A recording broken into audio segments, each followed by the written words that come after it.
메타버스 시대를 어떻게 살아갈 것인가, 이런 제목으로 말씀을 전하겠습니다.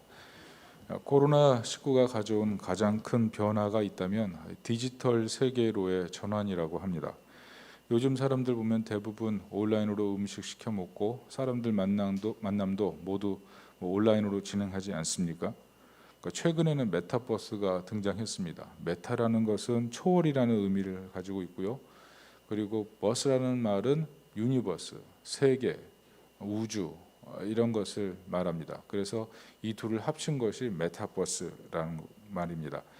이것은 온라인에 새로운 가상 공간을 만들어 놓고 이곳에서 사람들이 자기 아바타를 구성하고 이 아바타들끼리 서로 교류하면서 그곳에서 이 가상 공간, 새로운 세계를 만드는 것입니다. 그래서 가상 공간을 꾸미기도 하고 그 안에서 음식을 사고 물건을 사고 팔기도 하는 이런 희한한 세계, 그것이 바로 메타버스 세계입니다. 여러분, 우리나라에도 이미 메타버스가 프로그램이 진행이 되고 있고 3,200만 회원을 갖고 있는 싸이월드, 여러분 기억하실 겁니다. 이것이 곧 메타버스로 런칭이 된다고 합니다. 앞으로 어떤 현상이 우리나라에 일어날지는 잘 모르겠습니다. 그러나 문제가 무엇입니까? 첫째는 장차 사람들에게 하이퍼 리얼리티 세계로 가상세계, 메타버스 세계가 인식될 수 있다는 겁니다. 그리고 또 하나의 문제는 멀티 페르소나의 문제입니다. 멀티, 그러니까 다양한 페르소나, 가면이란 뜻인데 다중자라 그러죠.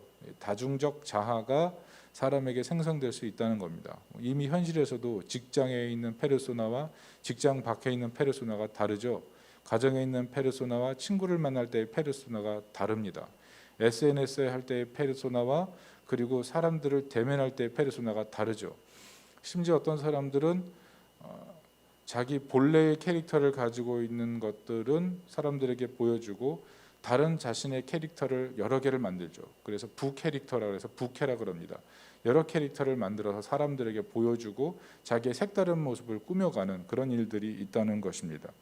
여러분, 문제는 이렇게 메타버스 공간을 현실 세계로 인정하고 거기에 다양한 자기 자아를 만들어낸다는 것이 과연 사람에게 행복을 주는가 하는 문제입니다. 행복을 주는가. 영화 매트릭스를 보면 주인공 키아누 리브스가 파란 약과 빨간 약을 제시받죠. 이 파란 약을 먹으면 현실 인식 그냥 아무 문제 없이 인식이 되고 빨간 약을 먹는 순간 현실의 문제를 인식하게 되는 거죠. 여러분, 우리는 이 디지털 세계에서 신앙적으로 어떤 선택을 할 것인지 정말 큰 갈림길에 앞으로 놓이게 될 것이라고 생각합니다.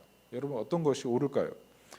오늘 본문은 성경이 우리에게 말씀을 가르쳐 주는 것이 무엇이냐 하면 우리의 디지털 세계, 메타버스 세계 안에서 우리가 예수님의 제자로 부르심을 받았다는 사실입니다. 오늘 1절을 보면 예수께서 그의 12제자를 부르사 이렇게 말씀합니다.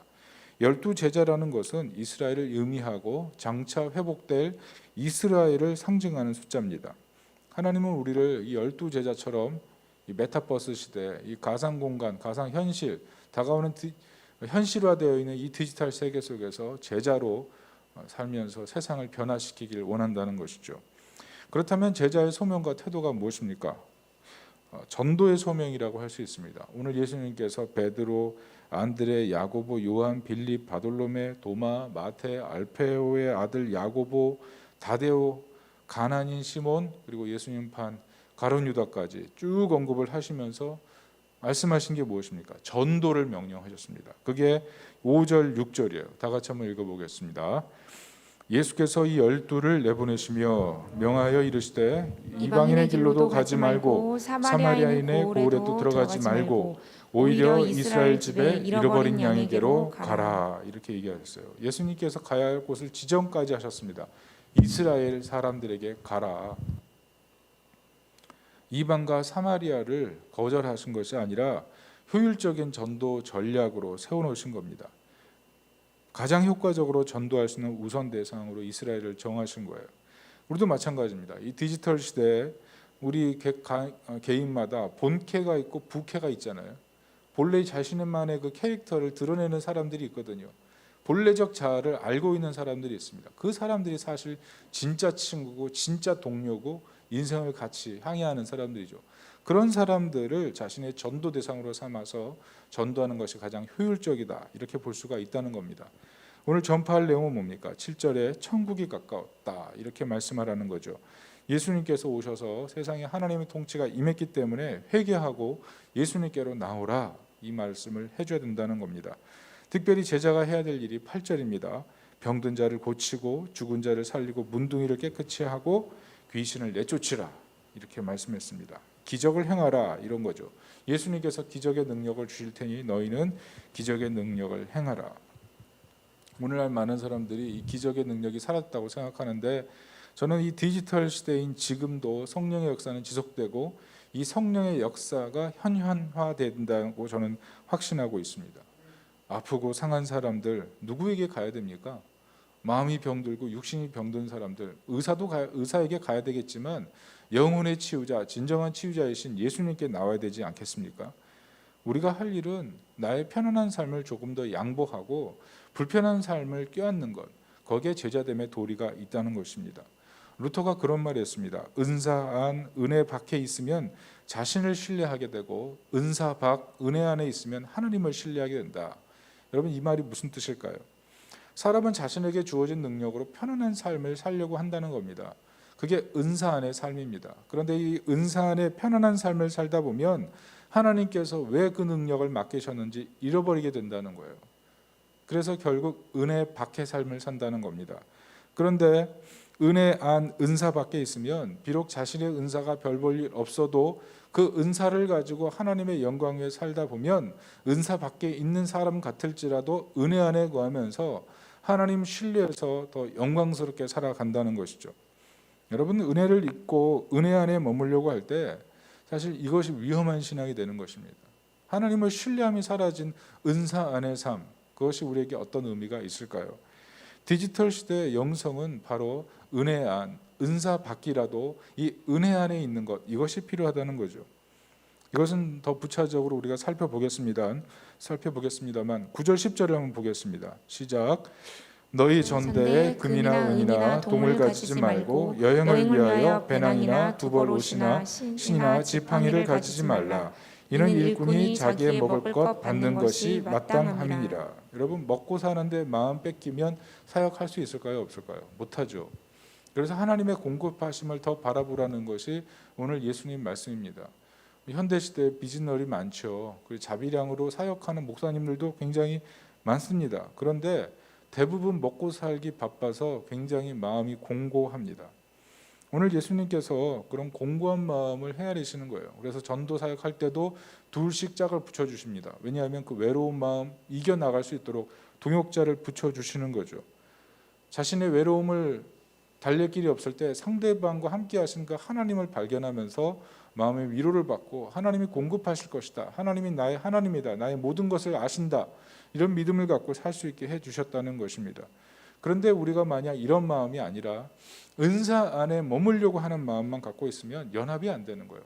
내 은사만 중요하게 생각하고 내 은사로 모든 것을 평가하기 때문에 내 은사가 조금 부족하면 좌절하게 되고 내 은사가 넘치게 되면 교만하게 되고, 그 은사 중심으로 살다 보면 사람과 사람끼리 내 은사 이런데 서로 자랑하다 보면 연합도 안 되는 문제가 생긴다는 겁니다. 결국 은사 안의 삶, 이것이 좌절과 분열을 일으키는 것, 우리가 이것을 알아야 된다는 거죠. 주거 문제는 어떻습니까? 11절 13절 말씀 보면 예수님께서 복음 사역할 때 합당한 사람을 찾아서 떠나기까지 머물라 그랬습니다. 여기서 찾다가 엑세타조라는 말인데 믿음을 가지고 샅샅이 찾으라는 거예요. 그냥 기도만 하고 있지 말고 샅샅이 찾는 것도 믿음이라는 얘기를 하는 겁니다. 엑세타조가 샅샅이 찾는 거거든요.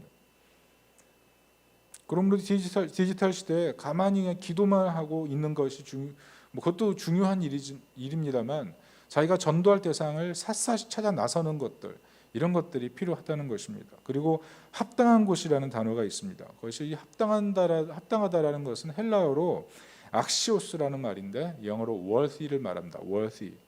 이 전도자에게 쉴 곳과 먹을 것을 제공해 주는 후한 사람, 그 사람을 worthy, 합당한 곳, 합당한 사람, 이렇게 얘기한다는 거죠. 그런데 이 worthy라는 것은 단지 사람이 괜찮은 것을 말하는 것이 아니라 하나님께 전폭적으로 헌신된 사람, 그 사람을 worthy라고 예수님께서 표현하고 계시다는 겁니다. 마가복음 2장 1절부터 10절을 보면 특이한 기사가 나와요. 중풍병자와 4명의 친구가 나오는데 예수님께서 그 집에 계실 때 사람들이 운신할 수 없을 만큼 많으니까 그 사람들이 지붕 위로 올라가서 지붕을 뜯고 중풍병자를 달아내리거든요. 근데 그 집의 주인이 어떤 얘기도 불만도 불평도 표현하지 않아요. 왜 그랬을까요? 바로 그 집이 월시의 집이기 때문에 그렇습니다. 그 집안 주인이 월시가 있기 때문에 그런 거예요. 합당한 곳입니다.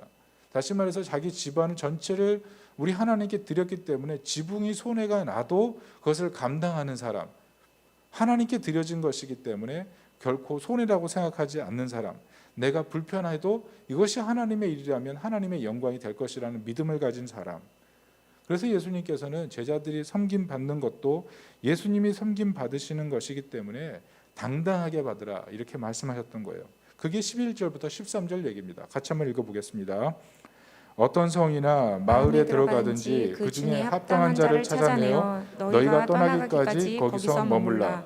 또 그 집에 들어가면서 평안하기를 빌라. 그 집이 이에 합당하면 너희 빈 평안이 거기 임할 것이요 만일 합당하지 아니하면 그 평안이 너희에게 돌아올 것이니라. 월시가 있는 사람이라고 하면 그 평안을 받을 것이고, 월시가 없다면 이것이 하나님께로부터 온 것이 아니라고 생각하는 사람에게는 평안이 임하지 않을 것이고, 도리어 평안을 빈 사람에게 그 평안이 임할 것이다. 이게 바로 예수님의 말씀이라는 거죠. 여러분, 디지털 세계 속에서 우리가 언제 은혜 안에 머물 수가 있습니까?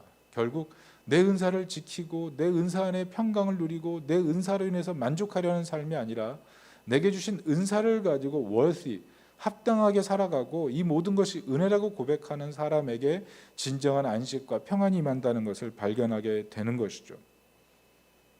특별히 14절, 15절을 한번 읽어보겠습니다. 시작. 누구든지 너희를 영접하지도 아니하고 너희 말을 듣지도 아니하거든 그 집이나 성에서 나가 너희 발에 먼지를 떨어버리라.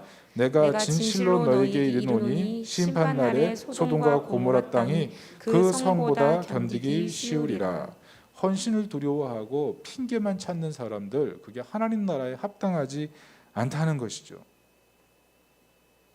예수님의 참 지엄한 말씀 아닙니까? 주님의 심판의 때가 반드시 있다는 거예요. 우리가 전도할 때 보면 참 교회 데리고 나오고 싶어서 애걸복걸할 때가 있습니다. 어떤 사람 정말 교회 왔으면 좋겠는데 라면서 당신이 와야 우리 교회가 성장하겠는데 이런 마음 가질 때가 있다는 것이죠. 그런데 예수님께서 오늘 하시는 말씀이 뭐냐면 사람의 구원이 중요하지만 때로는 좋은 말만 하지 말고 하나님께서 최후 심판하시는 분임을 분명히 하라는 거예요. 하나님을 싸구려로 만들지 말라는 것입니다. 안 믿었다고 너무 낙심하지 말고 그 사람 데리고 오려고 하는데 안 온다고 해서 낙심하지 말고 하나님께 맡기라는 거예요. 하나님의 최종 심판 안에서 그 사람이 선택하는 거라는 겁니다. 하나님의 최종 심판 안에서 그 사람이 선택해서 그 사람이 복을 누리는 거고 그 사람이 선택하지 않으면 그 사람이 복을 누리지 못하는 거라는 거죠. 문제는 무엇입니까? 우리가 제자의 소명과 태도로 부르심을 받았지만 은사 안, 은혜 밖에 살면서 계속 마음이 공고할 때가 있다는 겁니다. 가령 전도할 때, 선교할 때, 봉사할 때 여러분 시험 들고 나면 아무것도 안 하려는 마음 생기죠. 그리고 인생의 목표를 추구하다 인생의 목표가 좌절될 때 아무것도 안 하려는 마음 생기지 않습니까? 언제 안에 있는 거예요? 무엇 안에 있는 거예요? 은사 안에 있을 때 그래요. 은사 안에 있을 때. 은사 안에 머물고 은혜 밖에 머물 때 우리는 그런 마음의 상태에 들어가게 되는 것입니다. 은사의 중요성 제가 부정하는 게 아닙니다. 이번에 미국 퓨리 리서치 센터에서 성인 1만 9천 명을 대상으로 17개국 성인들을 조사했습니다. 당신의 인생을 가장 의미 있게 만드는 것이 무엇입니까? 많은 사람들이 첫 번째 뭐라 그런지 아십니까? 가정이다. 그리고 두 번째가 직업이다. 세 번째가 물질적인 풍요다. 이렇게 얘기를 했어요. 가정, 그리고 직업, 물질적인 풍요. 한국은 어떻게 대답했을까요? 돈이 최고다. 두 번째 뭐였을까요? 건강이 최고다. 세 번째 가족이 3위. 가족이 세 번째가 됐어요. 우리나라 사람들 군뱅이 좋으면 전국에 군뱅이가 씨르가 마를 거다. 이런 얘기도 있잖아요. 건강 최선으로 생각하지만 이제는 돈이 최고인 한국 사회. 이런 책이 있었어요. 빌린 돈 갚지 말라. 그런데 이분이 최근에 18억 안 갚아가지고 사기로 구속됐다는 그런 얘기가 있었어요. 우리나라 사람들 정말 돈 좋아하죠. 여러분, 이 통계가 알려주는 것이 무엇이냐면 사람들이 행복하게 하려고 하는 수단들, 그것들을 굉장히 중요하게 생각한다는 겁니다. 물질, 그리고 가정, 그리고 직업, 이런 것들이 자신의 그 삶을 부유하게 만든다는 거예요. 이 은사를 추구하면, 은혜 안에 살려고 하는 삶이 굉장히 자신의 삶에 놀라운 변화를 주고 뿌듯함을 준다는 거죠. 이게 맞습니다. 틀리지 않아요. 그런데 여러분, 이것을 알아야 돼요. 과연 그러한가, 좀 이것을 바라봐야 됩니다. 최근에 제가 집에서 TV를 잠깐 채널을 돌리는데 주라기 월드 그 폴른 킹덤을 하더라고요. 제가 동물을 좋아합니다. 그래서 공룡도 동물이기 때문에 유심히 이렇게 봤는데, 여러분 거기 보니까 공룡을 복제해가지고 불법으로 판매하는 거예요. 그래서 막 엄청난 돈을 벌어요. 그런데 그 사람이 그것을 하기 위해서 제일 먼저 했던 일이 뭐냐면 자신을 먹여주고 키워줬던 그 복제의 달인을 죽이는 것입니다. 복제의 달인을 제거하는 것. 그게 그 영화의 시작이에요. 최근 코로나 소식을 들으면서 우리가 발견하는 게 무엇입니까? 코로나19에 대한 많은 백신이 개발됐다는 거죠. 그런데 또 한편 들리는 소식은 뭐냐면 이 백신을 만드는 회사에서 돈이 없어서 백신을 사지 못하는 제3세계 사람들에게는 백신을 전혀 제공하지 않는다는 거죠. 엄청난 떼돈을 벌었지만 절대로 무상으로 제공하지 않는다는 겁니다. 그리고 백신 기술을 절대로 제대로 공유하지도 않는다는 거죠. 왜 그렇습니까? 철저한 이익 논리가 있다는 거죠. 이번에 그 결과가 뭡니까? 계속 변이 바이러스가 나오는 거예요. 계속 변이 바이러스가 나오는 거예요. 어디서 나오는지 모르지만 분명한 것은 그 출처가 정말 백신을 살 수 없는 그런 나라들에서 나오는 것은 거의 사실이 아닌가, 이렇게 생각이 된다는 겁니다. 더 놀라운 건 뭐예요? 코로나 바이러스에 걸린 사람들 많은데 사람들이 그 사람들을 정말 불쌍히 여기느냐, 그거보다는 내가 걸리지 않아서 굉장히 안도하고, 그리고 그 사람들이 고통당하는 것보다 그 사람들이 숙주기 때문에 그 사람들을 좀 거리를 두려고 하는 그 마음들이 우리 마음속에 있다는 거죠. 코로나로 인해서 그 사람들이 얼마나 고통당할까, 그 사람들을 불쌍히 여기는 마음보다 내가 코로나에 걸려서 불행할 것만 생각한다는 거죠. 여러분, 이게 인간의 어떤 마음입니까? 과연 인간이 자신의 가족과 그리고 물질적인 번영과 직업을 통해서 추구할 때, 이런 은사 중심으로 추구할 때 과연 행복할 수 있을까요? 은사 안으로 휘어질 때 사람은 진정한 만족을 누릴 수 있을까 하는 것입니다. 왜 그럴까요? 그것은 바로 악의 파괴력을 과소평가하기 때문에 그렇습니다. 여러분, 은사 안에 살려고 하면 비그리스도인이나 그리스도인이나 모두 선과 악의 절대 개념을 잡을 수가 없어요. 여러분, 가족의 행복을 위해서, 물질적인 번영을 위해서, 직업적인 성공을 위해서 악과 타협할 수 있는 게 사람입니다. 그리고 사람은 강하지 않아요. 선과 악에 대해서 말하면 왜 이렇게 따분한 사람이야? 이렇게까지 얘기하지 않습니까? 대부분의 사람들이 악에 대해서 얘기하면요, 별로 관심 없어요. 여러분, 유튜브 채널이나 아니면 TV에서 힘들고 어려운 사람들 얘기 나오면 그 집중해서 여러분 보십니까? 다른 데 채널 돌리지는 않나요? 우리 마음에 그런 마음이 있다는 거예요. 악한 세상인데 그냥 적당히 그냥 굴러가려고 하는 마음이 있다는 거죠. 심지어 난 몰래 누릴 거야, 이런 마음도 있지 않습니까? 그런 마음들이 우리 마음이라는 거예요. 어떻게 보면 우리는 정말 악에 포위되어 있어요. 퓨리 갤럽 조사에서 발견한 사실이 뭐냐면 종교에 대한 관심도가 점점 하락한다는 겁니다. 여러분, 우리나라 기독교 인구 900만이라 그러는데 여러분, 종교에 대한 관심도가 몇 %인지 아십니까? 우리나라 천주교, 불교, 기독교 인구 다 합치면 엄청 많거든요. 근데 종교에 대한 관심도가 1이에요. 1%라고요. 무슨 말입니까? 우리가 이 세상을 살아가는 데 있어서 우리에게 정말 의미를 준다는 게 그게 종교가 1%고 나머지가 다라는 거 아니에요. 그것은 우리가 그만큼 하나님을 의식하는 삶에서 벗어나고 있는 거예요. 하나님이 내 인생에 중요한 결정을 내리는 분이 아니고 내가 추구하는 은사, 내가 먹고 사는 방법, 내가 지금 살면서 내 편안한 삶, 이 양식이 내 인생의 모든 것을 결정한다는 거죠. 그러니까 은사 안으로 들어갈수록 우리는 은혜 밖의 삶을 살게 된다는 것입니다. 어떻게 될까요? 하나님은 우리를 통해서 이 디지털 세계를 더 변화시키길 원하는데 우리는 어떻게 해야 됩니까? 결국 이 악을 제거하는 방법밖에 없거든요. 이 악을 소멸시키는 방법밖에 없어요. 그런데 문제는 우리는 악을 소멸시킬 능력이 없다는 겁니다. 능력이. 그래서 우리에게 복음이 필요한 거예요. 복음이 무엇이냐면 하나님께서 그리스도를 통해서 이 문제를 해결하신 겁니다. 그것이 로마서 3장 23절과 24절입니다. 같이 한번 읽어보겠습니다. 시작.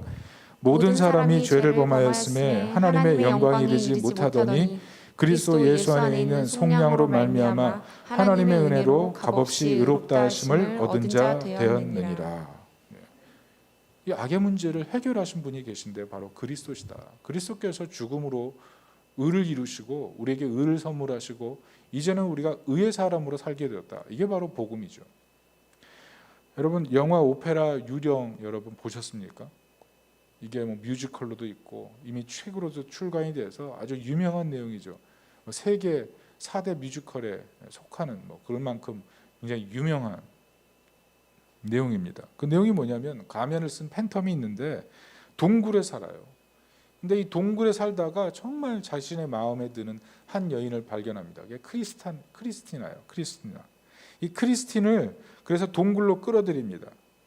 그런데 팬텀의 그 끔찍한 얼굴뿐만 아니라 그 끔찍한 자아를 발견하고 크리스틴이 팬텀을 흠모하는 마음이 있었지만 이제는 절망하고 도망가 버리죠. 여러분 사람은요 한 사람의 실체를 보면 밀어내고 싶어지는 마음이 있어요. 그게 사람이에요.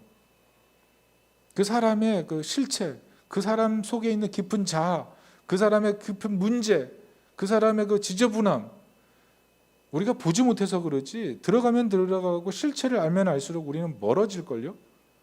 어떻게 사람이 저럴 수가 있어 판단하고 정죄하고 미워할걸요. 그게 사람이라는 거예요. 그런데 복음은 무엇인가 하면 하나님은 우리를 속속들이 다 아시지만 우리 동굴 깊은 곳에 있는 깊은 쓰레기까지 다 아시지만 하나님은 우리를 사랑하신다는 거죠. 도리어 하나님께서는 우리 마음 깊은 곳까지 들어오셔서 우리를 밀어내지 않으시고 도망가지 않으시고 우리를 꽉 붙잡으셔서 끌어내시는 분, 그게 바로 하나님이라는 사실입니다. 마치 오페라 유령의 주 여주인공 크리스틴이 팬텀에게 나중에 진정 어린 동정심을 베풀죠. 그래서 팬텀에게 입맞춤을 해주고 나중에 팬텀이 죽었을 때는 팬텀의 시신에 반지까지 남아있죠. 크리스틴. 그래서 팬텀이 마지막에 그렇게 죽어갔는지도 모르겠습니다. 여러분 한번 보십시오. 그런데 하나님께서는 크리스틴보다 더 우리를 이해하시고 용서하고 긍휼히 여기셨어요. 그래서 어떻게 하십니까? 하나님이 하신 일은 내 모든 연약함을 알고 계시지만 나를 동굴로 밀어버리지 않으시고 도리어 우리를 천상으로 밀어올리시기 위해서 아들을 이 땅에 내려오게 하시고 아들을 대신 동굴 속에 들어가게 하셔서 대신 모든 짐을 지고 죽게 만드신 거죠. 그게 바로 복음 아니겠습니까? 우린 내 거울을 보면서 내 자아를 보면서 절규하죠. 난 이것밖에 안 되는 인간이야 라고 생각하지만 하나님께서는 이렇게 절규하는 우리를 대신해서 대신 예수님을 깨트리셔서 나 자신을 존귀하게 보게 만드셨어요. 오페라 유령에 보면 이 팬텀이 거울을 보면서 거울을 막 깨트리거든요. 막 부셔버립니다. 산산이 깨트려요. 자신의 일그러진 모습을 보면서 괴로워하죠. 그런데 우리 예수님께서 우리 일그러진 그 자와 일그러진 모습을 회복시키기 위해서 대신 일그러지는 삶에 들어가셨다는 겁니다. 그래서 우리를 회복시키신 거예요. 그게 복음입니다. 에베소서 5장 13절 14절은 이렇게 얘기합니다. 같이 한번 읽어보겠습니다. 잠자는 자여 깨어서 죽은 자들 가운데서 일어나라. 그리스도께서 너에게 비추이시리라 하셨느니라. 여러분 우리가 우리를 볼 때 우리는 변화될 수 없을 것 같습니다. 그런데 언제 변화됩니까? 복음의 빛이 비추면 변화되는 거예요. 복음의 빛이 비추면 우리의 동굴의 깊이로 들어오신 그리스도의 사랑을 깨달으면 그리스도의 그 희생을 깨달으면 우리는 동굴에서 벗어나고 그 복음의 빛으로 인해서 새로운 인생을 살게 되는 것입니다. 우리는 복음의 빛 안에서 은사 안에만 머물려고 하지 않고 은혜 안에 머물려고 하는 삶으로 변화되는 거예요. 그래서 늘 우리는 이 복음의 빛으로 나를 바라보고 복음의 빛으로 세상을 바라봐야 돼요. 그럴 때 우리는 은사에 매달려 사는 것이 아니라 은혜 안에 거하여 사는 삶을 가장 영광스럽게 생각하고 살아가게 되는 것입니다. 여러분, 저는 어땠을까요? 여러분, 저도 동굴이 있던 사람이에요. 나만의 쓰레기를 모으고 살았던 사람이에요. 내 잘못은 늘 축소하고 상대방의 잘못은 늘 확대하고 나는 그럴 수밖에 없는 사람이라고 핑계대고 상대방은 그렇게 하질 원하지 않고 그러면서 정죄하고 그러면서 나의 불안을 숨기기 위해서 엉뚱한 것으로 치장하고 가리고 더 성실한 사람인 것처럼, 더 최선을 다하는 사람인 것처럼, 더 많은 생각을 하는 사람인 것처럼, 더 많은 노력을 하는 사람인 것처럼, 어떤 사람보다 철저하게 삶을 관리하는 사람인 것처럼 그렇게 계속 보여주는 거죠. 누군가를 위해서, 나를 위해서가 아니고 누군가보다 괜찮은 사람인 것처럼 그렇게 보여주는 거예요. 철저하게 은사 안에서의 삶을 살고 있었습니다. 제가 팬텀이었어요. 여러분은 어떻습니까? 우리 모두 나만의 팬텀이 있지 않아요? 내 안에 나만의 일그러진 자아상이 있지 않습니까? 그런데 복음의 빛이 비치면 흉측한 내 모습에서 벗어나고 나를 사랑하게 되고 열등하게 나를 바라보지만 이제는 나를 존경하게 바라보는 사람으로 바뀌는 거예요. 은혜의 빛이 내게 비춰지는 순간 우리는 나를 새롭게 보게 되고 비로소 나에게 행복을 선물하게 되죠. 내가 얼마나 고귀하고 가치 있는 존재인지를 깨닫게 되는 것입니다. 여러분, 이 은혜가 우리에게 임했음을 늘 기뻐하며 행복하게 살 수 있기를 예수님의 이름으로 축원합니다. 오늘 본문의 아이러니가 무엇이냐면 우리가 이 은혜를 증거해야 되는데 이 은혜를 증거할 때 하나님께서는 약한 자를 다 불러 쓰셨다는 겁니다. 오늘 본문의 1절을 보면 예수님께서 1절, 2절 쭉 보면 누구를 부르세요? 제자들을 부르시는데 제자들 중에 첫 번째 부르시는 존재가 무엇입니까? 누굽니까? 헬라어로 첫 번째라는 뜻이 프로토스예요. 프로토스. 첫 번째가 누굽니까? 베드로예요. 여러분, 복음서에서 가장 문제를 많이 일으킨 사람이 바로 베드로 아니겠어요? 그런데 예수님께서는 첫째로 누굴 부르세요? 베드로를 부르세요. 베드로. 그 약하고 허물 많은 사람을 부르시는 거예요. 성경이 말씀하는 것이 무엇입니까? 주님은 완벽한 사람을 쓰는 게 아니에요. 은혜 밖에 있고 은사 안에만 머물길 좋아하고 월티를 모르고 동굴 속에만 머무르려고 하고 자신의 흉측한 모습을 계속 가리려고 하는 그 가면 쓴 사람들, 그 사람들을 사용하시려고 하는 거예요. 왜요? 왜냐하면 자신의 악함을 아는 사람들이 악한 사람들을 비로소 공감할 수 있기 때문에 그래요. 내 모습이 흉측했기 때문에 흉측한 사람들을 이해할 수가 있고 내가 약했기 때문에 약한 사람들을 이해할 수 있고 내가 용서하지 못했기 때문에 용서하지 못하는 사람을 이해하게 되고 내가 잃었었기 때문에 상실한 사람을 이해하게 되고 내가 고통당했기 때문에 고통당하는 사람의 마음을 헤아릴 수 있기 때문에 그래요. 그래서 복음은요, 은혜 밖에 있고 은사 안에 있는 사람들, 그 사람들을 주목해요. 대부분의 사람들이 하나님, 나는 은혜 밖에 있으니 나는 헌신하지 않을래요. 나는 은혜 밖에 있고 나는 나밖에 모르는데 내가 뭘 헌신합니까? 이렇게 얘기하지만 그러나 오늘 예수님께서는 프로토스, 베드로, 너부터 시작이다.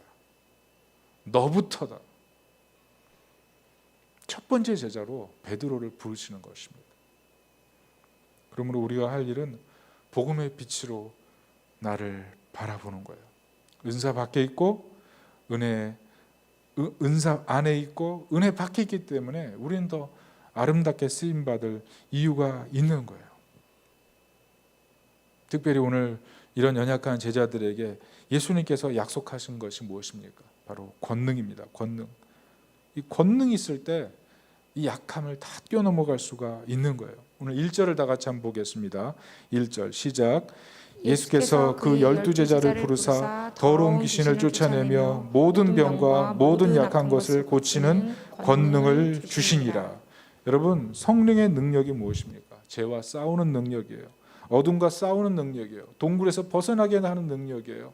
우리의 상한 감정을 벗어나게 만드는 능력이에요. 우리로 하여금 사랑하게 만드는 능력이에요. 우리로 하여금 기도하게 만드는 능력이에요. 우리로 하여금 쓰레기를 벗어나게 만드는 능력이에요. 우리로 하여금 이해하고 하나님의 영광을 바라보게 하는 능력이 되는 것입니다.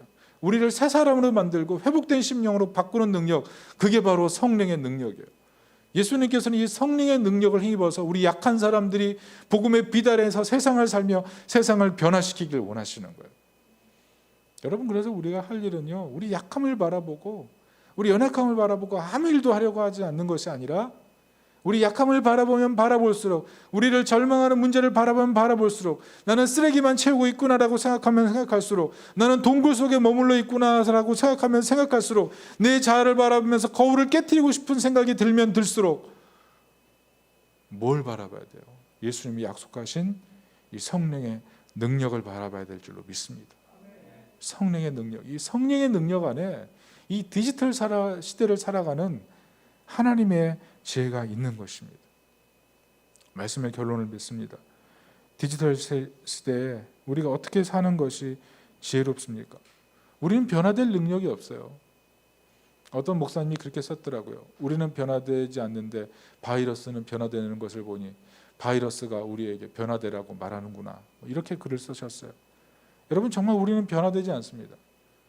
은혜 밖에 있고 은사 안에 있고 원리를 모르는 그런 사람들로 우리는 살아갑니다. 우리는 늘 실패해요.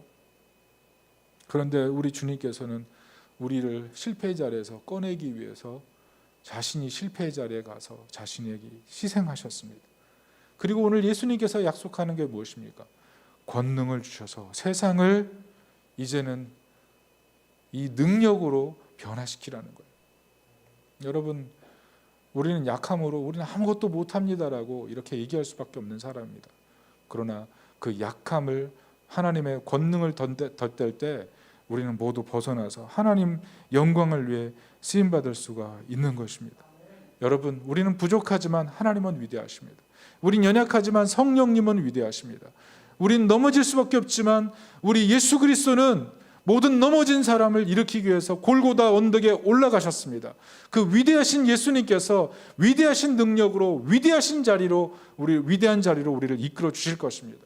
나는 나를 바라보면서 연약한 자라고 생각해서 아무것도 할 수 없지만, 그러나 우리를 부르신 주님이 위대하시기 때문에, 우리에게 부어주시려고 하시는 그 능력이 위대하기 때문에, 우리를 영광의 자리로 초대하시는 그 하나님이 위대하시기 때문에 우리는 위대하게 하나님의 영광을 위해 쓰임받을 것입니다.